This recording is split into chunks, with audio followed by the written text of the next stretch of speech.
여러분 반갑습니다. 정박사입니다. 다들 편한 밤 되셨습니까? 매일같이 뜨거운 햇살 속에서 불볕 더위가 지속되고 있는 가운데 야간에는 열대야가 지금 십며칠간 지속되고 있다라고 합니다. 그만큼 날씨가 활활 타오르는 한여름인데요.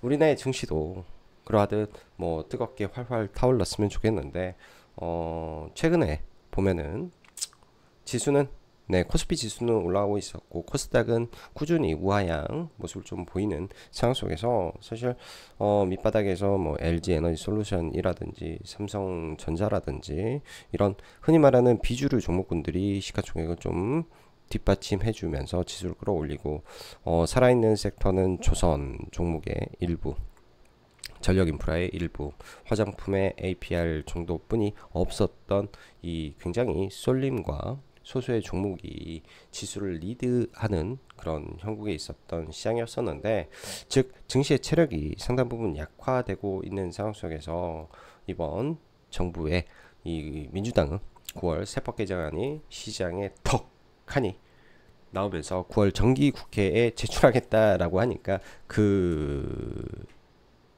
타격이 이만저만이 아니었던 금요일의 시장이었던 것 같습니다. 특히나 대주주 양도세에 대한 10억으로 하향 조정 한다라는 내용들이 사실 이 폭락하기 전에 이미 시장에 많이 나오고 있었었는데, 이게 이제 세법 개정안을 제출하겠다라고 발표가 나오니까 시장에 충격이 일파만파 나왔고, 특히나 이재명 정부 들어서 부동산에 있는 자금을 머니무브 시켜서 증시로 돌리고 코스피 5천 특위를 만들면서까지 증시를 부양한 것이죠. 거기에 가장 큰 일조를 했던 거는 배당 소득 분리 과세와 더불어서 배당 성향 상향 등 금융주와 지주사, 증권주 등 상당히 높은 배당 성향을 가진 종목군들의 주가 상승이 전반적으로 지수를 올려줬던 거라고 보시면 됩니다. 즉 밸류업 관련된 종목군들이 상승을 하면서 지수를 올려줬고, 그게 이제 한 추세를 바탕으로 굉장히 우상향을 가게 했던 부분이었는데, 사실상 이번에 나왔던 배당소득 분리과세 관련해서는 참 어처구니가 없었던 것 같습니다. 저도 어떻게 보면은 제가 바라보는 주식들이 이러한 금융주들이 아니다 보니까 사실 배당소득 분리과세에 대한 부분에 대해서 어찌 보면은 영상에서도 거좀 다루지도 않고 소홀히 했던 부분도 있었었는데, 사실 이런 부분들을 다시 되짚고 본다면 이소영 의원이 언급했던 27.5%였던가 27.8%, 아무튼 그 정도에 미치지 못하는 배당 성향이 나오고 사실상 35%로 정해졌죠. 9월 정기국회를 통과해야 되겠지만서도 35%의 플러스 알파로 여러 가지 제약 요건을 담아버렸기 때문에 사실 이게 나오자마자 외국인들의 정말로 공격적인 시장의 매도가 시장을 완벽하게 짓눌러 버리면서 시장이 마감이 되었구나 라고 할 수 있을 것 같습니다. 그러한 흐름 속에서 금요일날 외국인과 기관들이 양매도로 2조 가까이 코스피를 던져버렸고, 코스닥도 2,600억이라는 막대한 매도 물량이 출회하다 보니까 시장이 또 무너졌는데요. 이런 부분들을 다시 한번 좀 되짚어보고, 그리고 앞으로 시장을 또 어떻게 나갈 것인가에 대한 고민을 함께 나눠보는 시간을 하겠습니다. 일련의 이슈들만 먼저 좀 달아보고, 오늘은 미국 시장 그런 거 없이 없이 종목군들 각 파트별로 한번 조금씩 이야기를 한번 해보도록 하겠습니다. 최근에 보면은 참 재밌었어요. 이소영 의원 참 응원하고, 저도 오늘 아침에 이소영 의원에게 후원을 조금 했습니다. 열심히 하는 것 같아서 그냥 응원의 차원에서 후원을 좀 했었는데요. 참 이가탄이 왜 상장하는지 아십니까? 김이 나서는 이소영, 주식 양도세, 진성준, 이소영 맞붙었다. 이러면 누가 한국 주식 하겠나? 말 맞는 내용이죠. 진성준 의원은 단 한 차례도 주식을 해본 적도 없는 사람이, 예? 주식을 한 번도 해본 적도 없는 사람이 정책위원장에 딱 앉아 있기 때문에 그러한 부분들이 시장을 짓눌러 버리고 있는 상황 속에서 가장 큰 거는 제가 봤을 때는 대주주 양도세 기준을 50억에서 10억으로 변경을 하면서 이에 따른 충격이 있었을 것 같고, 사실상 금요일 시장을 보면 이러한 충격에서 개인들이 매도를 했다라고 보기는 어려운 시장의 수급이 있었습니다. 사실은 이렇게 수급으로 단순하게 체크를 한다면, 수급으로만 시장을 단순하게 체크한다면 개인들이 다 샀기 때문에 개인들이 대주주 양도세에 무서워서 시장을 던졌다, 시장에서 탈출했다, 이렇게 보기는 어렵지 않습니까? 말 그대로 금요일날 시장의 하락은 제가 볼 때는 이러한 대주주 양도세 요건도 하나 일조를 했겠지만은 배당소득 분류과세에 대한 부분들, 이 부분들에서 크게 문제를 보이지 않았을까라는 생각을 합니다. 사실상 기업 요건이 제가 볼 때 기존에 이현주 이소영 의원은 제가 알기로는 27% 정도, 27.8%였던가 5%였던가 아무튼 그 정도였는데, 이거보다도 더 중요한 것은 기업 요건인데요. 이거 굉장히 어렵겠더라고요. 예? 이 요건을 제가 천천히 뒤져보니까 요건에 부합할 수 있는 회사가 과연 몇 개나 될까? 한 20개 되나? 한 많아야 30개 정도 이것도 될까 말까 되는데, 이 될까 말까 되는 거에 과세표준이 35%다. 이러면 누가 배당을 받겠냐? 이 부동산에 있는 자금을 어떻게 주식으로 머니무브를 시키겠느냐? 이런 부분인 것 같아요.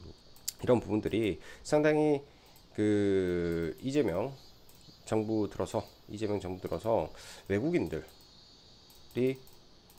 공격적으로 금융주와 이런 고배당 관련된 종목군들을 사 올리면서 사실상 국내 증시가 코스피 2500에서 굉장히 빠른 시간 동안 3285포인트, 어제 기준으로 3288포인트라는 굉장히 빠른 속도로 증시가 올라왔죠. 말 그대로 직전 코스피 고점이 3310포인트였기 때문에 사실상 1%만 올라왔으면 신고가 구간까지 굉장히 빠르게 올라왔는데, 이 세제 개편안이 주요 내용이 딱 나옴으로 인해서 시장이 폭락을 했다라고 보는 게 굉장히 제가 봤을 때는 합리적인 내용인 것 같습니다. 아직까지 뭐 답은 나오지는 않았지만 9월 정기국회에서 이런 부분들이 이제 논의가 될 텐데, 그때도 이거 안 바꾸면 사실상 지수는 단기적으로 굉장히 좀 어려운 국면을 맞을 수 있을 것이다. 일단 이렇게 보여지고요. 단순하게 이거는 이 부분에 대해서는 딱 세 개 정도 업종이 되겠죠. 금융지주, 그리고 증권주, 그 다음에 뭐죠? 지주사가 되는데, 전부 다 지금은 악재로 작용을 하기 때문에 이게 좀 바뀌어져야 단기적으로 반등을 강하게 할 수 있지 않을까 생각을 합니다. 사실상 금융주, 증권주들은 굉장히 뭐 실적도 좋고 다 좋은 부분인데 노이즈가 껴버렸기 때문에 단기적으로는 조금 힘든 부분이 생길 수 있을 것 같고요. 증권거래세도 사실상 마찬가지 개념이 되는 거죠. 증권거래세도. 그리고 35%라는 이 부분도 여기에 2%의 지방세가 포함이 되기 때문에 사실상 37%가 돼버려서 기존 과세 48%에서 11% 깎아준 효과인데 거의 미미하다. 그리고 대주주 양도세 관련해서도 참 문제가 많은 것 같습니다. 제가 보기에는 이제 뭐 뉴스로 봤을 때 뭐 이런 프레임이 많죠. 서울의 아파트 값이 평균이 14억인데 10억이 말이 되냐라는 내용들인데, 사실상 50억이든 10억이든 여러분들 양도세 내본 적 있습니까? 예? 저는 없습니다. 한 번도 대주 양도세 내본 적이 없고요. ETF로는 세금을 내본 적이 있습니다. ETF는 수익이 2천이 넘어가게 되면 자동으로 수익에 대한 세금을 내야 되고요. 옵션 거래를 하면 또 세금을 내야 되죠. 그런 부분에서는 세금을 내봤는데 대주주 양도세로는 세금을 내보지 않았어요. 그만큼 제가 볼 때는 세수 효과도 미미한데 왜 자꾸 정신 나간 소리를 하는지 정말로 이해가 안 되는 부분들이 증시를 많이 짓눌러 버렸다 라고 볼 수 있습니다. 그러다 보니까 사실 뭐 글로벌 증시 있다가 보겠지만은 사실 뭐 니케이도 상해 종합도 항생도 뭐 등등 얼마 빠지지 않았지만은 뭐 미국은 어젯밤에 이제 고용지표 발표나서 좀 추가적으로 하락이 나오긴 했으나 우리나라만 유독 더 강력한 하락을 맞았기 때문에 굉장히 좀 가슴 아팠던 날이었고, 이런 부분들은 9월 달쯤에 다시 정상화가 될 수 있기 때문에 그때 좀 봐봐야 될 것 같습니다. 자, 그럼 금요일날 시장부터 하나하나 조금 체크를 해 보도록 하죠. 일단은 뭐 전체적으로 지수의 레벨을 좀 보면요. 최근 지수를 보면 단순하게 이렇게만 보면 우상향 기조를 보인다라고 볼 수 있겠지만은, 제가 영상에서도 그래서도 말씀드렸다시피 제가 단기적인 목표치를 코스피 3285포인트를 놓고 시장을 바라보고 있다. 여기를 넘기고 조정이 나오냐, 혹은 여기를 터치하고 조정이 나오냐의 관점에서 시장을 본다라고 말씀드렸는데요. 일단은 이 구간에서 터치를 하고 마감이 됐습니다. 그리고 이제 이 구간에서 지수를 올렸던 주된 종목이 누군가가 중요한데요. 사실 이 코스피 마지막에 지수를 올렸던 것은 다름 아닌 삼성전자의 테슬라 파운드리 납품건으로 인해서, 그리고 테슬라의 LG 에너지 솔루션이 ESS 향이었던지 아무튼 LF 배터리 납품의 건으로 종목군들이 올라오면서 지수에 이 상단을 터치를 했죠.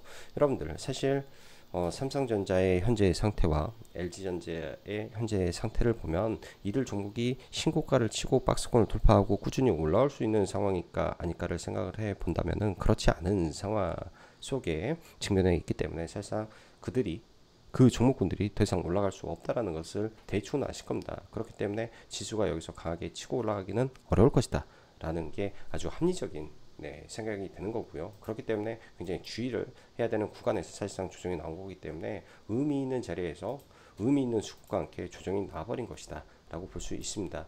시장의 조정은 여러 가지 관점에서 우리가 미리 알 수가 있어요.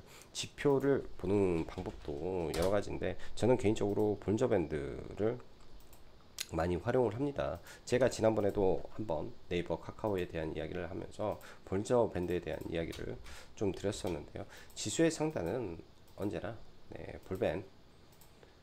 볼벤이에요.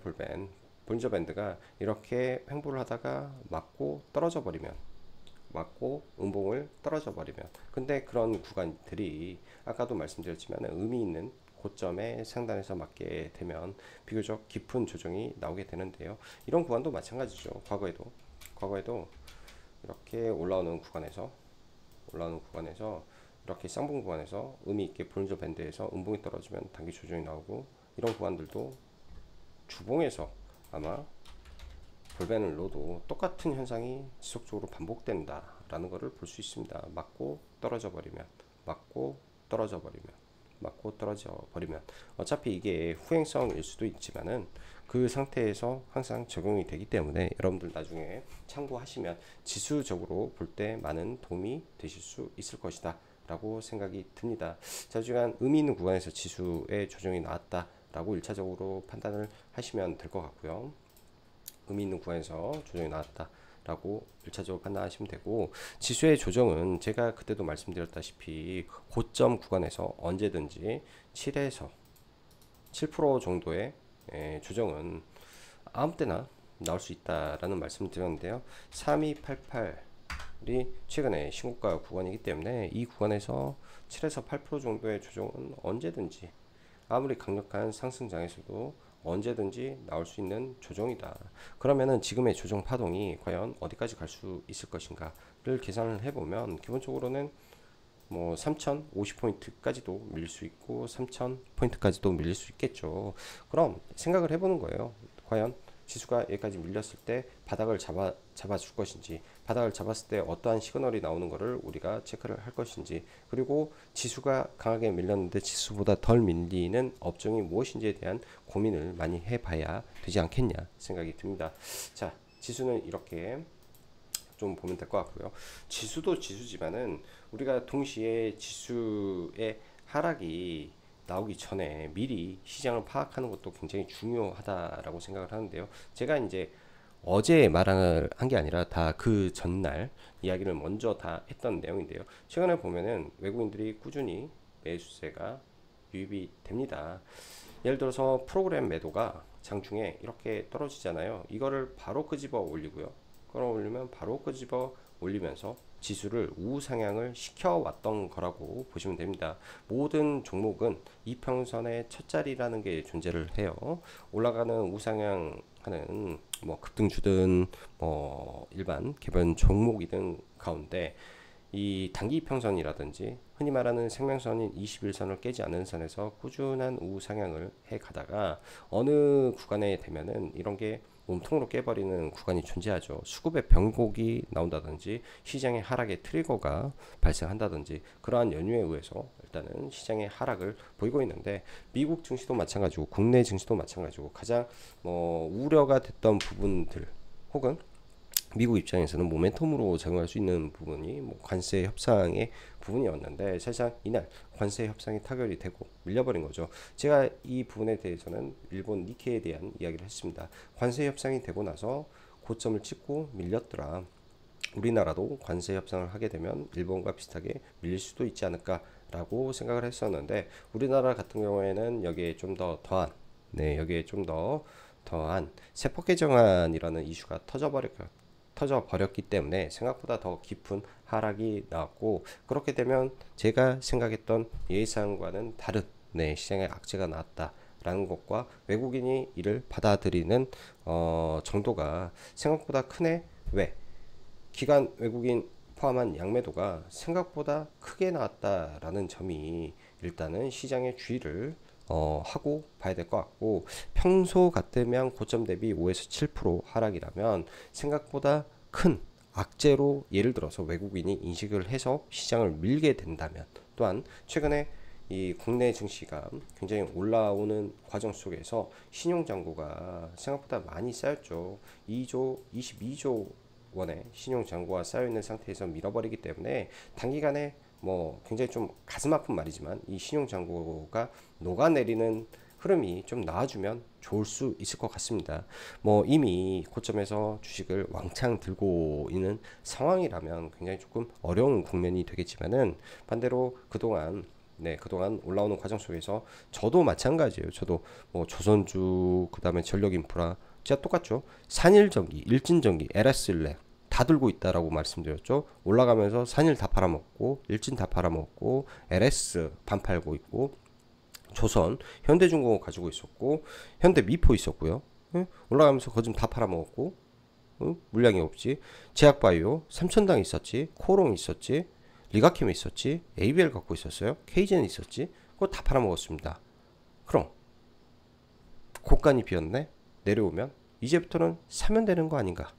여러분들 아주 좋은 종목군들이 생각지도 못하는 이 정부의 이 돌발 세법 개정안 말도 안 되는 세법 개정안으로 인해서 시장에 좋은 종목군들이 다시금 박앤세일 구간으로 내려올 수도 있겠네 라는 긍정적인 생각으로 시장을 바라보시면 좋을 것 같습니다. 지금 시점에서는 제가 생각하는 시장 그리고 과거와 지금 바뀌어진 생각은요. 좋은 종목군들 그냥 좋은 종목군들이 계속 좋은 종목군들이었던 것 같아요. 뭐 저도 어찌 보면은 효성중공업을 지금 100만원이 넘어간 종목을 사실 5만원대 7만원대 사서 2배 먹고 한 170% 먹고 좋다고 막 했고 훨씬 비싼 가격에서 비싼 값어치를 주고 다시 사는 제 모습을 보면서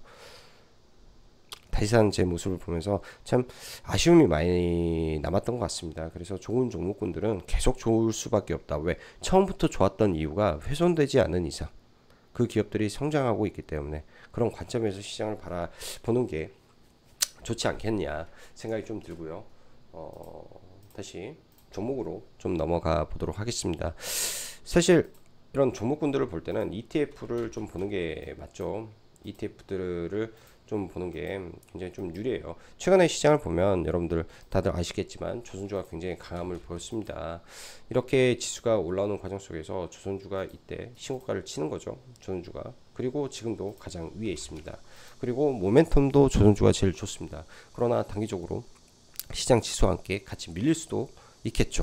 그럼 조선주가 많이 밀리게 되면 좋은 종목군들 다시 주워 담으면 되지 않나 생각이 들어요. 일단 뭐 하나오션이라든지 굉장히 많이 올라가서 또한 이렇게 올라가게 되면 뭐 투자 경고라든지 단기 과열에 들어갈 수도 있고 또 사는 애 남은 물량이 지분이 숨겨진 지분이 20% 정도 지난번에 블록딜을 했으니까 20% 좀 안 될 수도 있겠죠. 한 15% 정도 되는데 현재 시가총액 35조에서 사는 물량 15%를 더하게 되면 시가총액이 지금 42조가 됩니다. 하나오션이 지금의 시가총액 플러스 대략 5조 정도 5조 7초를 더 해야 되기 때문에 그 잠재 물량이 한 7조 정도 더한 물량을 계산하면 42조 정도 시가총액이 하나오션이 되는 거고요. 현대 중공업의 기준에서 지금 41조 5천억이죠. 그러면 둘의 시가총액이 똑같아지는 거기 때문에 하나오션의 증권사 리포트에는 나오지 않는 이 산업은행의 이 가치를 더해버리면 밸류가 역전됐다. 현대중공업과 역전됐다라고 봐야 될 것 같습니다. 그렇기 때문에 이런 점은 감안해서 봐야 될 것 같고요. 현대중공업도 대장주죠. 종목이 대장주기 때문에 이거를 잠깐만요. 정규정만 놓고 좀 보면 현대중공업도 이번에 다 신고가를 치면서 강하게 올라왔는데 이렇게 또 내려오면 박스권 하단 쪽에 내려오게 되면 좋은 기회가 저는 될 수 있을 것 같습니다. 그래서 현대중공업도 예를 들어서 이번 조정기에 42만원대 내려오면 박스권 하단에서 다시 매수를 하는 전략이 오히려 나올 수 있고요. 이런 쪽은 장기 박스권으로 옆으로 좀 기어갈 수 있어요. 왜? 한동안은 박스권을 가다가 레벨업을 하고 또 박스권을 가다가 레벨업을 하고 이런 식으로 갈 수밖에 없는 것 같고 하나오션 같은 경우에는 지금은 이미 고수 영역에 들어갔기 때문에 지금 들어가는 거는 말이 안 된다 이렇게 좀 보고요. 현대미포 조선 같은 경우도 신고가를 쓰고 일단 빠졌는데요. 저점을 어디에서 잡을지에 대한 고민을 해보는 것도 하나의 방법이라고 생각을 합니다. 이렇게 선을 하나 그어놓고 지난번에 저점을 이탈하지 않는다면 이 안에서 박스권 형성을 하고 움직일 가능성이 좀 높습니다. 저는 이거 한 18만원 정도 왔을 때부터 분할로 보는 거를 일단은 추천드리고요.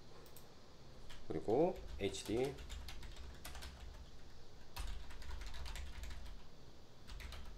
현대 마린 엔진 같은 경우에도 지금 신고가를 만들고 밀렸죠. 내려오게 되면 또 올라오게 될 수 있을 것이다. 올라올 수 있을 것이다. 동성 하이텍도 지금 신고가를 쓰고 좀 밀렸는데요. 이쪽도 LNG가 늘어나게 되면 수주 잔고가 여기도 엄청나기 때문에 빠지게 되면 다시 끄집어 올릴 것이다 라는 생각으로 우선순위를 시장이 예를 들어서 더 크게 빠지게 되면 조선업이 더 빨리 저는 치고 올라갈 수 있다 라는 생각으로 일단 좀 봐보는 게 시장에 대한 합리적인 부분이라고 좀 보여주고요.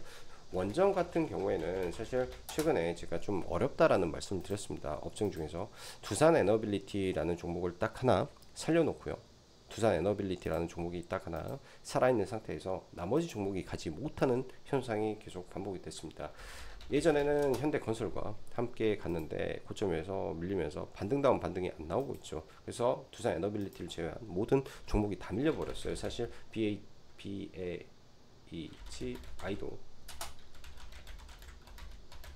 BHI도 참 좋은 종목인데 반등을 하긴 했네. 하긴 하고 밀렸는데 힘이 좀 없는 흐름이 좀 반복이 되다 보니까 원전 같은 경우에는 일단은 조금 쉬었다가 종목을 좀 봐야 될 것 같고 전력인프라 보면 효성중공업 여전히 굉장히 높은 구간에 있는데 얘는 사실 지금은 범접하기가 좀 어려워서 차선으로 LS 일렉트릭을 보고 있는데요. 이쪽도 마찬가지로 시장이 밀리더라도 어느 선에서는 다 지지하고 다시 올라올 수 있다라고 저는 생각을 하고 있습니다. 이미 여러 번 고점을 경신을 해놓고 이 구간에서 박스권을 그린다면 여러분들 이 박스권 하단에서 매수로 대응하는 게 맞을 거라고 생각이 들고요. 그리고 뭐 일진전기라든지 산일 전기라든지 시장에 조정이 나와서 밀리게 된다면 이런 시장 대비해서 월등히 상대 강도가 높은 종목군들 위주로 시장을 바라보시면 좋을 것 같습니다. 뭐 시장에서는 꼭 이제 뭐 신고가를 치고 고점을 돌파하고 더 위로 올라가는 종목군들만 매수를 해야 되는 건 아닙니다. 예를 들어서 우리가 저평가 종목이 있고 장기 우상향을 할 수 있는 종목군들, 특히나 이제 꿈을 가진 종목군들은 사실 실적으로 가는 게 아니기 때문에 그런 점들이 좀 차이가 있는데요. 그런 종목군들은 제가 봤을 때는 전부 다 우리나라는 제약바이오 말고는 지금 답이 없는 것 같아요. 제약바이오 안에서 당연히 알테오젠을 안 볼래 안 볼 수가 없는데, 지금 알테오젠이 여기에서 왜 이 정도까지 빠져야만 했을까를 생각을 해보면 최근에는 수급입니다. 수급. 정확히 말해서 기관들의 연속적인 대량의 매도세가 지속이 되고 있기 때문에 이 수급으로 인한 하락이 좀 많이 있었다라고 일단은 봐야 될 것 같고요. 단기간에 또 이런 고점을 경신하고 많이 밀린 상태에서 이 박스권이라는 게 존재를 할 거고, 대략 40만원 전후가 되면 이 돌파했던 구간들이 존재하죠. 이 언저리에서는 충분히 봐볼 수 있는 레벨이 될 수 있을 것 같다. 일단은 이런 구간에서 봐볼 수 있는 구간이 될 수 있을 것 같다라고 생각을 하고, 40만원 라운드 피겨를 하나 맥점 구간으로 좀 보면 좋을 것 같고요. 그 다음에 리가켄 바이오라든지 ABL 바이오라든지 올해 하반기에 추가 라이센스 아웃에 대한 기대감이 분명히 존재하는 기업들입니다. 왜 제가 생각보다 더 하락의 폭을 깊게 잡고 종목군들에 대한 이야기를 하냐면요. 금요일 날 여러분들 트럼프의 행정명령이라고 해야 될까요? 트럼프의 약가이나 요구 서한이 발동이 됐죠. 이거는 모르겠어요. 저는 뭐 블로그라든지, 그러니까 흔히 블로그, 뭐 텔레그램 많잖아요. 그다음 뭐 유튜브, 뉴스 등등 내용들이 나올 법도 한데 사람들이 왜 말을 안 하지? 언급을 안 하지? 이런 생각을 전 좀 합니다. 저는 제가 볼 때는 이게 굉장히 큰 악재라고 개인적으로는 생각을 하는데요. 굉장히 큰 악재일 것 같은데, 이 내용이니까 좀 메가토급 악재라고 좀 봤는데 사람들이 말을 좀 안 하더라고요. 그러니까 트럼프 17개 제약사에 서한을 보내서 60일 내로 약값이나 방안을 제출해라. 핵심적인 내용은 미국은 최혜국 대우를 받아야 된다. 최혜국 약가를 보장하는 행정명령을 했다. 최혜국. 이 말은 뭐냐면 현재 미국의 약가가 여러분들 타 국가 대비해서 이거는 최소를 말하는 겁니다. 최소 3배에서 4배가 비쌉니다. 이거는 이제 중간에 PPM이라고 하나요? PPM인가? 아무튼 보험이 있는데 이런 부분들 때문에 약가가 엄청나게 올라간 부분이죠. 근데 타 국가 대비 3에서 4배, 즉 미국에서 엄청나게 미국 제약사들은 돈을 벌고 있는데 이거를 최혜국에 맞추어라. 그렇지 않으면 수단과 방법을 가르치지 않겠다. 제안을 거부할 때는 모든 수단을 동원해 국민을 보호할 것이라고 했다고 서한에서 말을 했다. 이거는 사실상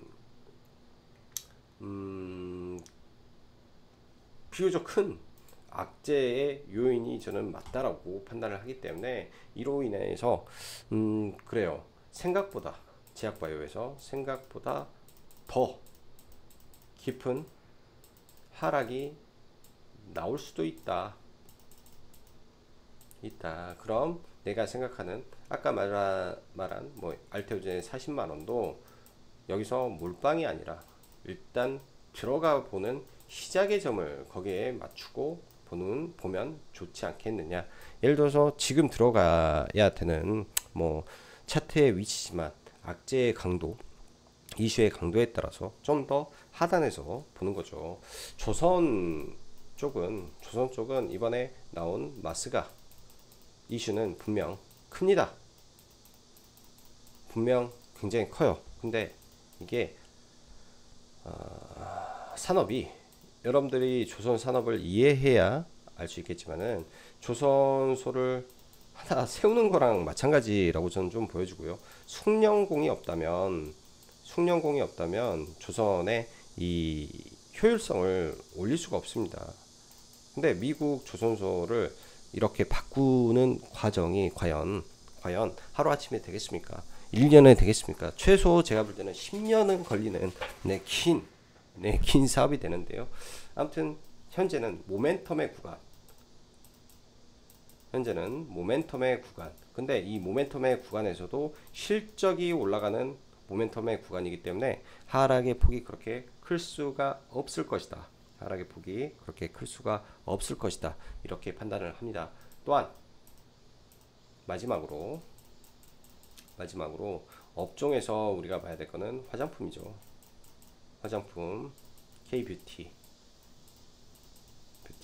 이거는 구조적 성장으로 이미 접어들었다라고 판단을 할 수 있습니다. 아주 간단하게 말해서 글로벌 컨텐츠죠.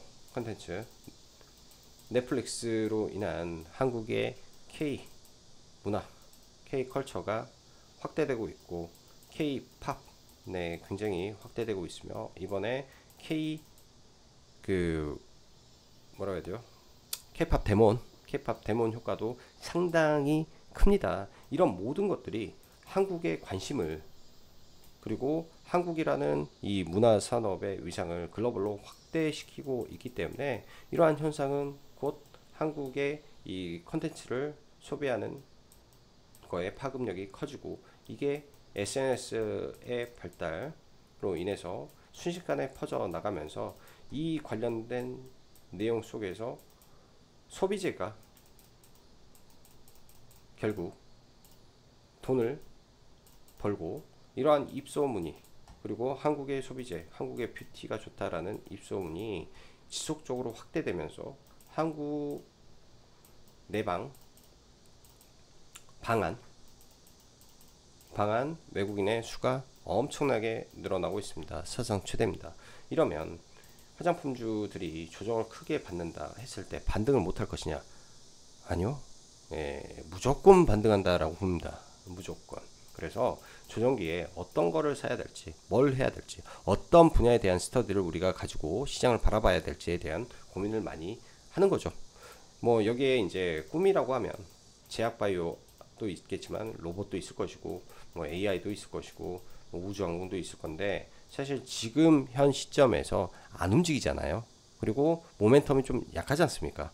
그렇기 때문에 당분간은 이런 쪽을 잠시 멈춰두고 좀 더 모멘텀이 강한 쪽에 종목군들에 집중하는, 혹은 공부하는 시간으로 이번 하락의 구간을 보내시면 분명 일정 구간 시간이 지나면 굉장히 좋은 성과로 여러분들에게 보답이 되리라 생각을 합니다. 다들 뭐 금요일날 시장이 많이 꺾이고 간밤 미국 증시가 하락을 크게 했기 때문에 우려가 되실 수도 있겠지만은 너무 우려 안 하셔도 됩니다. 시장은 언제나 상승과 하락을 반복하고 있고, 지속적으로 증시가 올라가게 되면 오히려 먹을 것이 더 없는 시장이 되었던 게 많이 있습니다. 긍정적인 마인드로 시장을 바라보면 항상 기회의 문이 열리기 때문에 그런 기회 잘 보시고요. 제가 카페에도 금요일날 오전에 이거 올렸어요. 오전에 요 방송, 사실은 회원님들한테 제가 라이브로 말했던 시간이 한 10시 정도 됐고, 시장의 하락은 그냥 9시 땡 하면서 이거 안 된다, 오늘 놀아야 된다, 그리고 뉴 하나만 사자. 금요일날 제가 회원님들한테 코멘트는 아침에 뭐 하나옵션 떨어지면은 10만 8, 9천 원대 서서 반등에 팔고 나와라, 뉴 저가에 사라, 뭐 딱 그 내용입니다. 여기에도 뉴 이야기 했으니까 뭐 금요일날 이거 영상 보고 사신 분들도 있었겠죠. 내용을 제가 말했나 모르겠는데 아무튼 디테일한 부분이고, 여기는 제가 그냥 매일, 이거는 이제 뭐 저의 일기 같은 내용들인데요. 그냥 이런 내용들입니다. 마지막에 이제 중요하죠. 어제 같은 경우에는 절대로 주식을 주워 담을 판이 아니었다라는 생각들. 왜? 평소에 세법 개정안 등이 사실 뭐 여기다가는 중요하지 않다라고 말씀드렸죠. 왜? 이미 수급이 더 미리 움직였고, 지수의 하락보다는 스마트머니가 먼저 빠져나왔다라는 것을 저는 충분히 인지했기 때문에, 그렇기 때문에 이런 부분에 대한 공부를 여러분들 많이 해 보시기 바랍니다. 특히나 최근에 제가 지속적으로 말씀드리지만 개잡주 조심하셔라. 우량주 안에서 좋은 기회를 볼 수 있는 종목군들이 너무나 많은 시장이라고 저는 판단을 하고 있습니다. 자, 무더운 날씨 다들 즐거운 주말 되시고 항상 더위 조심하시길 바랍니다. 내일 시황 방송으로 찾아뵐게요. 감사합니다.